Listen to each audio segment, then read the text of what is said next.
Kryetari i Lidhjes Demokratike të Kosovës, Lumir Abdigjiku, është përfshirë në debatin që u iniciua nga deputeti i këtij subjekti politik, Besian Mustafa. Ky i fundi deklaroi se LDK-ja ka bërë gabim trashanik kur e ka votuar për president Hashim Thaqin nga Partia Demokratike e Kosovës. Çmike trazuar mercenarët o Besian, shkruan mes të tjerash Abdigjiku në një postim në Facebook, i cili ka ngjallur shumë reagime pasi të gjithë prisnin që ai të jepte dorëheqjen pas humbjes së LDK-s në zgjedhje.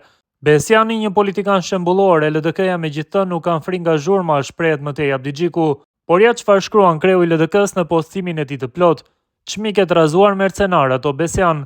Besiani, një politikan shembullor, e LDK-ja megjithëse nuk kanë frikë nga zhurma, as nga sulmet e paguara.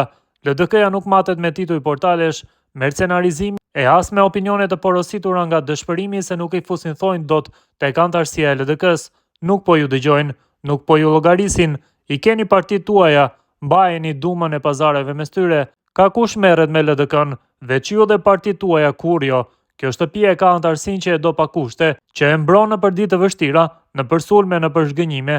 Sa herë që LDK-ja është sulmuar ka qenë sepse ka qenë fort nga brenda, dhe kjo i bën nervoz, sepse uniteti ynë në të mirë e vështirë, sidomos në të vështirë, është pengesë fatale për pazaret, për pushtetet e lehta dhe për interesa primitive. Sulmet nuk na dobësojnë, por na bëjnë më të qartë pse jemi këtu.